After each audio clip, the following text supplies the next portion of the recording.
Chapter 38, Promises Fulfilled. If you are enjoying this audiobook, please take a moment to like and subscribe so I can continue to make content just like this.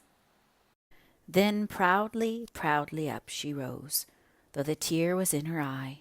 Whate'er ye say, think what ye may, yes, get na word from me. Scotch Ballad. It was not merely that Margaret was known to Mr. Thornton to have spoken falsely, though she imagined that for this reason only was she so turned in his opinion, but that this falsehood of hers bore a distinct reference in his mind to some other lover. He could not forget the fond and earnest look that had passed between her and some other man, the attitude of familiar confidence, if not of positive endearment. The thought of this perpetually stung him. It was a picture before his eyes, wherever he went and whatever he was doing.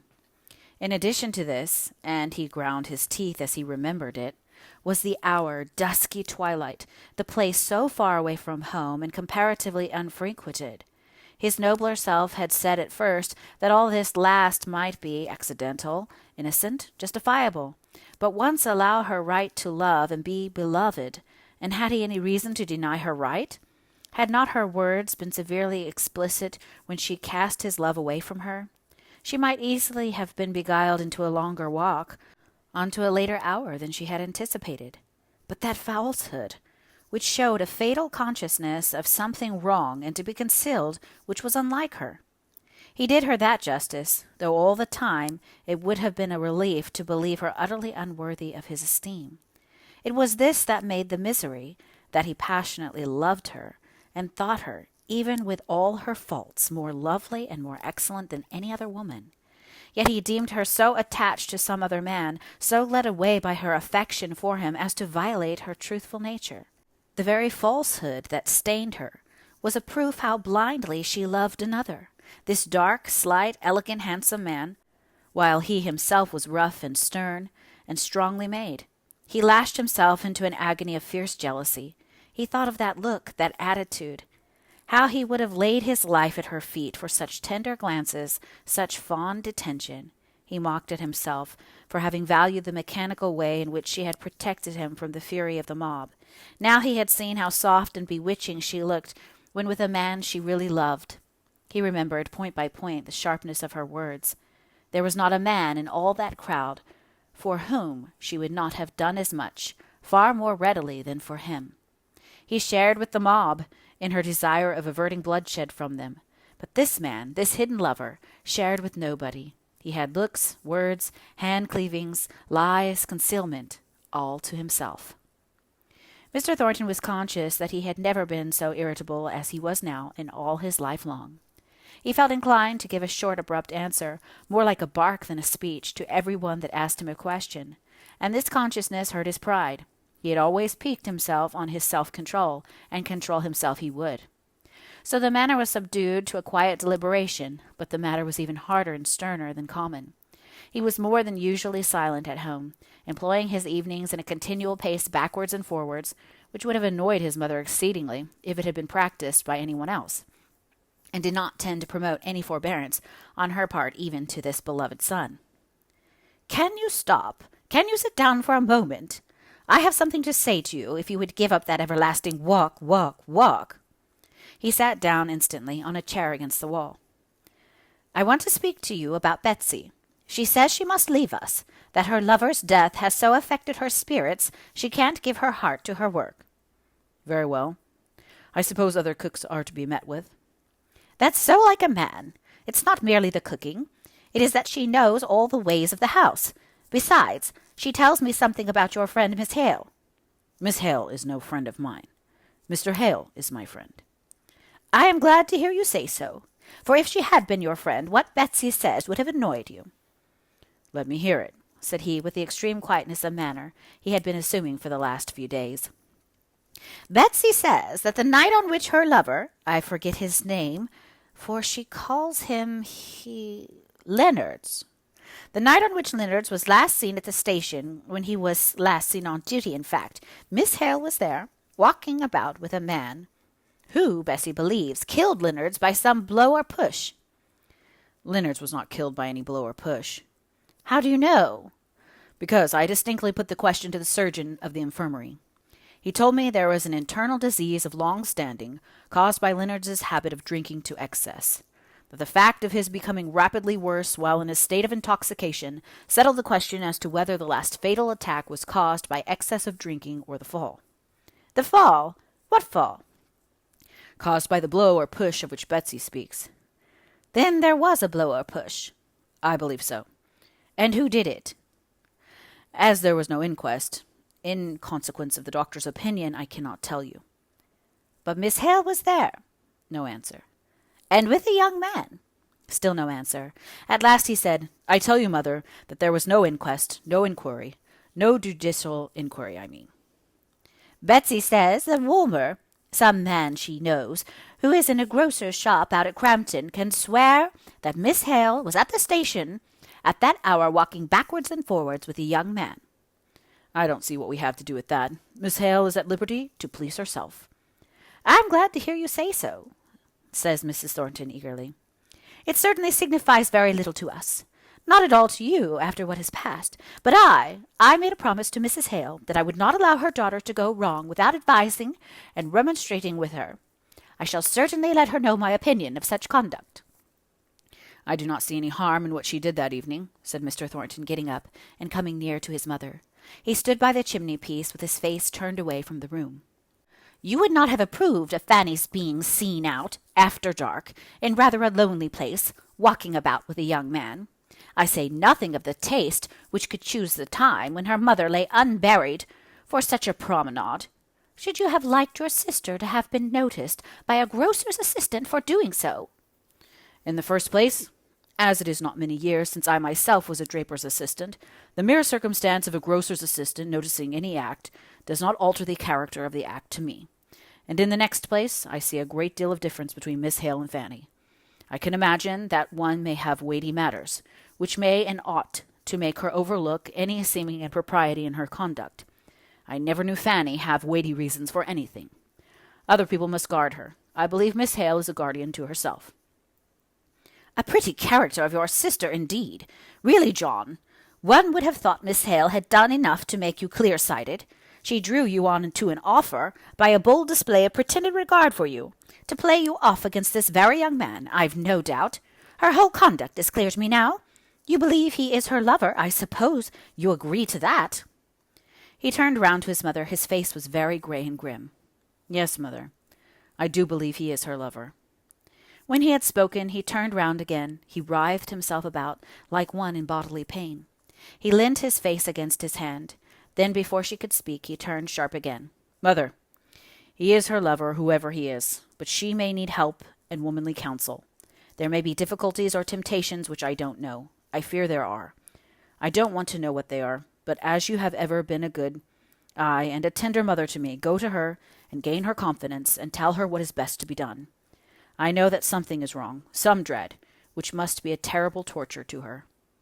"For God's sake, John," said his mother, now really shocked, "what do you mean? What do you mean? What do you know?"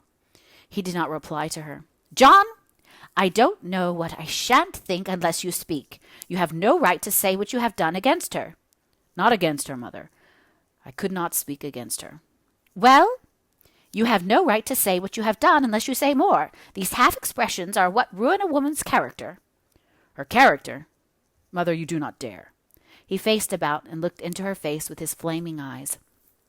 Then, drawing himself up into determined composure and dignity, he said, "I will not say any more than this, which is neither more nor less than the simple truth, and I am sure you believe me. I have good reason to believe that Miss Hale is in some strait and difficulty connected with an attachment which, of itself, from my knowledge of Miss Hale's character, is perfectly innocent and right. What my reason is, I refuse to tell. But never let me hear any one say a word against her, implying any more serious imputation than that she now needs the counsel of some kind and gentle woman. You promised Mrs. Hale to be that woman." "No," said Mrs. Thornton. "I am happy to say I did not promise kindness and gentleness, for I felt at the time that it might be out of my power to render these to one of Miss Hale's character and disposition. I promised counsel and advice, such as I would give to my own daughter. I shall speak to her as I would do to Fanny, if she has gone gallivanting with a young man in the dusk. I shall speak with relation to the circumstances I know, without being influenced either one way or another by the strong reasons which you will not confide to me. Then I shall have fulfilled my promise and done my duty." "She will never bear it," said he passionately. "She will have to bear it if I speak in her dead mother's name." "Well," said he, breaking away, "don't tell me any more about it. I cannot endure to think of it. It will be better that you should speak to her anyway, than that she should not be spoken to at all. Oh, that look of love," continued he, between his teeth as he bolted himself into his own private room, "and that cursed lie, which showed some terrible shame in the background to be kept from the light in which I thought she lived perpetually. Oh, Margaret, Margaret, mother, how you have tortured me! Oh, Margaret, could you not have loved me? I am but uncouth and hard, but I would never have led you into any falsehood for me."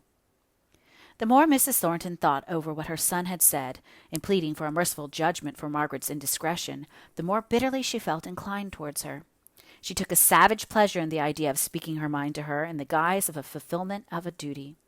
She enjoyed the thought of showing herself untouched by the glamour which she was well aware Margaret had the power of throwing over many people. She snorted scornfully over the picture of the beauty of her victim. Her jet-black hair, her clear, smooth skin, her lucid eyes, would not help to save her one word of the just and stern reproach which Mrs. Thornton spent half the night in preparing in her mind. "Is Miss Hale within?" She knew she was, for she had seen her at the window, and she had her feet inside the little hall before Martha had half answered the question. Margaret was sitting alone, writing to Edith and giving her many particulars of her mother's last days. It was a softening employment, and she had to brush away the unbidden tears as Mrs. Thornton was announced.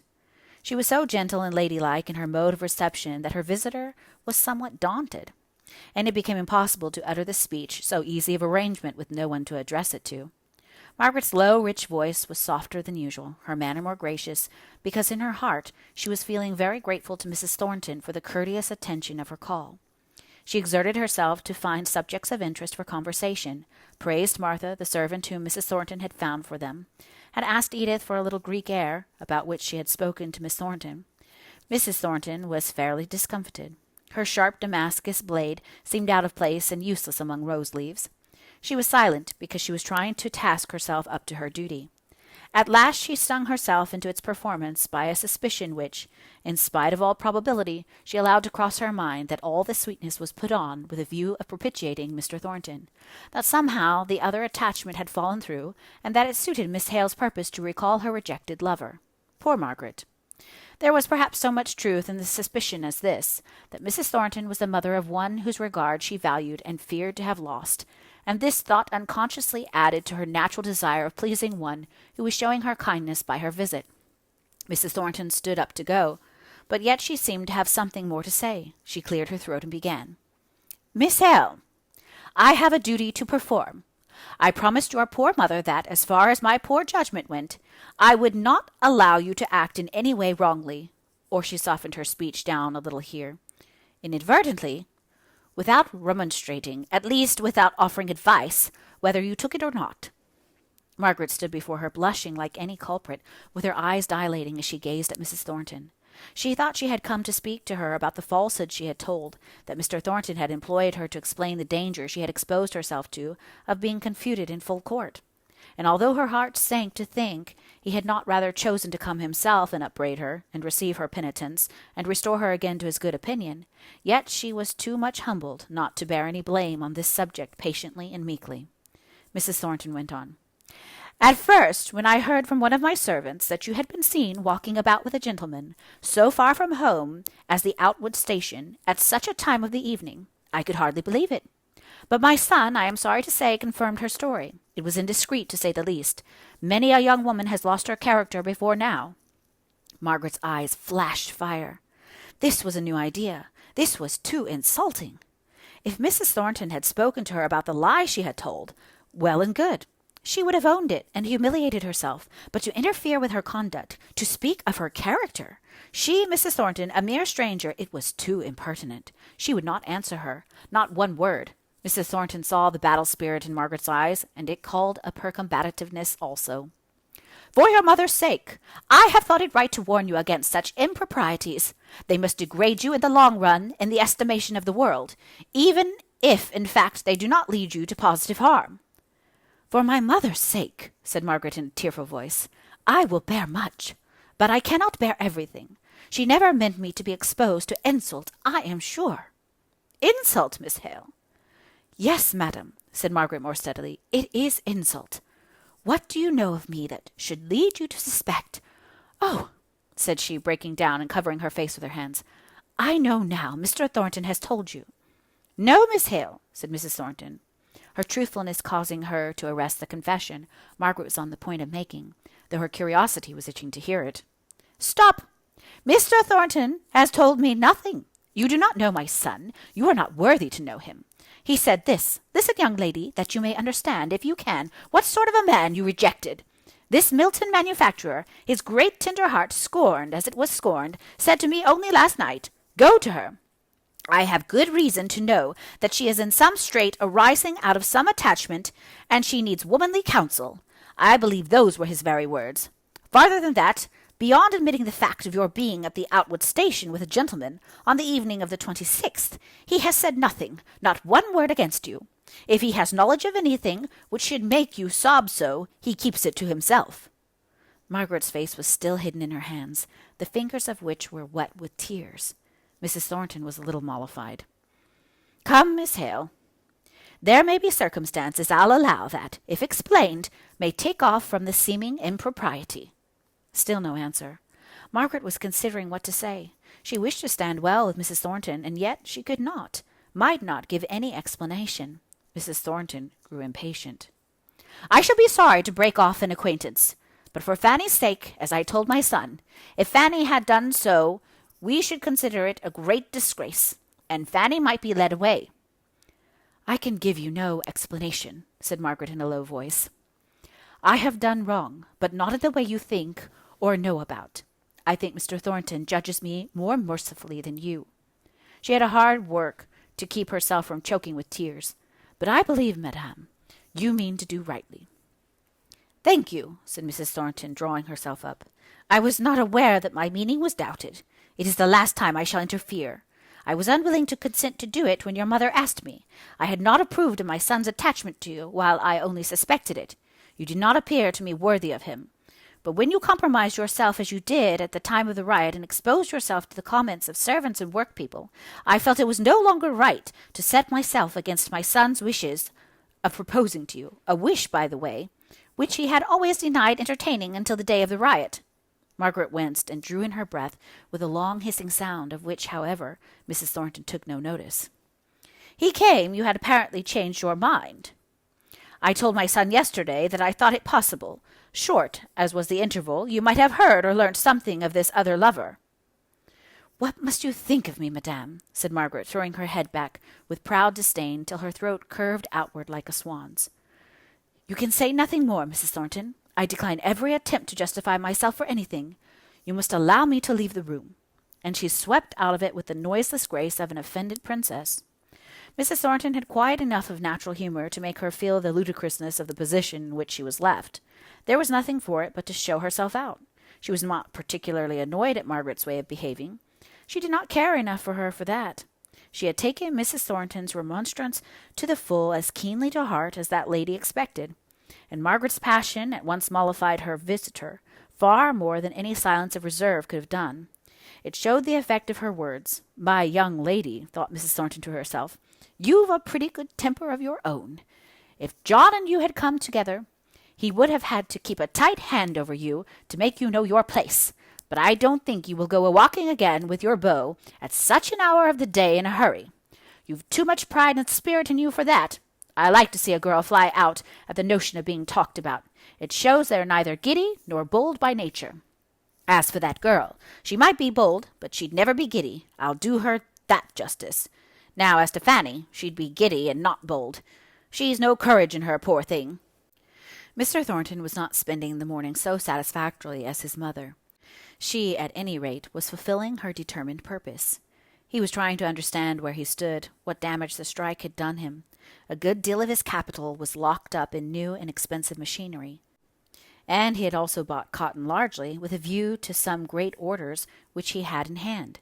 The strike had thrown him terribly behindhand as to the completion of these orders. Even with his own accustomed and skilled work people, he would have had some difficulty in fulfilling his engagements. As it was, the incompetence of the Irish hands, who had to be trained to do their work, at a time requiring unusual activity, was a daily annoyance. It was not a favorable hour for Higgins to make his request, but he had promised Margaret to do it at any cost. So though every moment added to his repugnance, his pride, and his sullenness of temper, he stood leaning against the dead wall hour after hour, first on one leg, then on the other. At last the latch was sharply lifted, and out came Mr. Thornton. "I want for to speak to you, sir." "Can't stay now, man. I'm too late as it is." "Well, sir, I reckon I can wait till you come back." Mr. Thornton was halfway down the street, Higgins sighed, but it was no use. To catch him in the street was his only chance of seeing the meester. If he had rung the lodge bell, or even gone up to the house to ask for him, he would have been referred to the overlooker. So he stood still again, vouchsafing no answer, but a short nod of recognition to the few men who knew and spoke to him, as the crowd drove out the milliard at dinner time, and scowling with all his might at the Irish knobsticks, who had just been imported. At last Mr. Thornton returned. "What, you still there?" "Aye, sir, I mun speak to you." "Come in here, then. Stay, we'll go across the yard. The men are not come back, and we shall have it to ourselves. These good people I see are at dinner," said he, closing the door of the porter's lodge. He stopped to speak to the overlooker. The latter said in a low tone, "I suppose you know, sir, that man is Higgins, one of the leaders of the Union, he that made that speech in Hurstfield." "No, I didn't," said Mr. Thornton, looking round sharply at his follower. Higgins was known to him by name as a turbulent spirit. "Come along," said he, and his tone was rougher than before. "It is men such as this," thought he, "who interrupt commerce and injure the very town they live in. Mere demagogues, lovers of power at whatever cost to others." "Well, sir, what do you want with me?" said Mr. Thornton, facing round at him, as soon as they were in the counting-house of the mill. "My name is Higgins." "I know that," broke in Mr. Thornton. "What do you want, Mr. Higgins? That's the question." "I want work." "Work! You're a pretty chap to come asking me for work. You don't want impudence, that's very clear." "I've getten enemies and backbiters like me betters, but I ne'er heard any one of them call me o'er modest," said Higgins. His blood was a little roused by Mr. Thornton's manner more than by his words. Mr. Thornton saw a letter addressed to himself on the table. He took it up and read it, though at the end he looked up and said, "What are you waiting for?" "An answer to the question I asked." "I gave it you before. Don't waste any more of your time." "You made a remark, sir, on my impudence, but I were taught that it was manners to say either yes or no when I were asked a civil question. I should be thankful to you if you'd give me work. Hamper will speak to my being a good hand." "I've a notion you'd better not send me to Hamper to ask for a character, my man. I might hear more than you'd like." "I take the risk. Worst they could say of me is that I did what I thought best, even to my own wrong." "You'd better go and try them, then, and see whether they'll give you work. I've turned off upwards of 100 of my best hands, for no other fault than following you and such as you, and do you think I'll take you on? I might as well put a firebrand in the midst of the cotton waste." Higgins turned away, then the recollection of Boucher came over him, and he faced round with the greatest concession he could persuade himself to make. "I promise you, meester, I'd not speak a word as could do harm, if so be you do right by us, and I'd promise more. I'd promise that when I seed you going wrong and acting unfair, I'd speak to you in private first, and that would be a fair warning. If you and I did not agree in our opinion, our conduct, you might turn me out at an hour's notice." "Upon my word, you don't think small beer of yourself. Hamper has had a loss of you. How came he to let you and your wisdom go?" "Well, we parted with mutual dissatisfaction. I wouldn't give the pledge they were asking, and they wouldn't have me at no rate. So I'm free to make another engagement, and as I said before, though I shouldn't say it, I'm a good hand, meester, and a steady man, especially when I can keep for drink, and that I shall do now, if I ne'er did afore." "That you may have more money laid up for another strike, I suppose." "No, I'd be thankful if I was free to do that. It's for to keep the widow and children of a man who was proved mad by them knobsticks of yourn, put out of his place by a Paddy that did not know eft for warp." "Well, you'd better turn to something else, if you've any such good intention in your head. I shouldn't advise you to stay in Milton. You're too well known here." "If it were summer," said Higgins, "I'd take to Paddy's work, and go as a navy or haymaking or summat, and ne'er see Milton again. But it's winter, and the childer will clem." "A pretty navy you'd make." Why, you couldn't do half a day's work at digging against an Irishman. I'd only charge half a day for the 12 hours, if I could only do half a day's work in the time. You're not knowing of any place where they could get me a trial away from mills if I'm such a firebrand. I'd take any wage they thought I was worth for the sake of those children. Don't you see what you would be? You'd be an obstick. You'd be taking less wages than the other laborers, all for the sake of another man's children. Think how you'd abuse any poor fellow who was willing to take what he could get to keep his own children.